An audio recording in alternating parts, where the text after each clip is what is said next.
Assalomu alaykum. Harflarni yozishda ham inshaalloh video qilib tashlab beraman.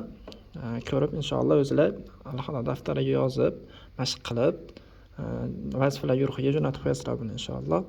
Xo'p, alif harfini yozishni boshlaymiz. Alif harfi katta daftar tavsiya qilaman olishlarda, yo'lloq daftari bo'lsa, harflar anaqa razmerlarini qila olmaysizlar, o'lchay olmaysizlar. Shuning uchun katta daftar bo'lgani yaxshi. Katta daftar bo'ladigan bo'lsa, mana shu kattalarga e'tibor berasizlar. Razmer qilib olsanglar, yozuvlar ancha chiroyli chiqadi inshaalloh. Xo'p, alif bitta kattaga yozamiz, tepadan pastga qarab tushamiz, bitta katta.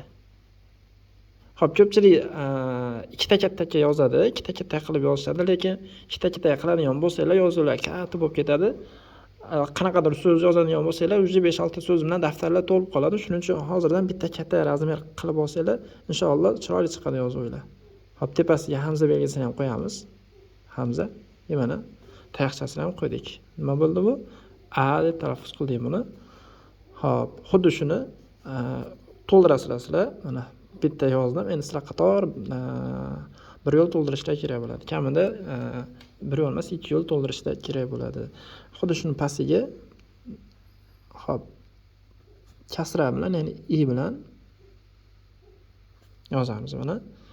I yana xuddi shunday domma bilan yozamiz. Mana shu domma, shu virgulga o'xshagan harf. Shuni nima qilasizlar? Qator to'ldirasizlar inshaalloh. Hop, bu alohida ko'rinishi bo'ldi. Endi so'z boshida ko'rinishi ham bor. So'z boshida nima? O'rtadagi yoki oxirdagi ko'rinishi. Uni tepadan pastga qarab tushunmaymiz endi. Yondan chiqamiz. Yarim keta mana bu yoqqa. Tepaga yarim keta. Tepaga bir keta.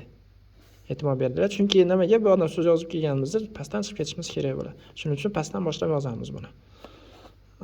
Buni ham nima qilasizlar? To'ldirib yozishlar kerak bo'ladi.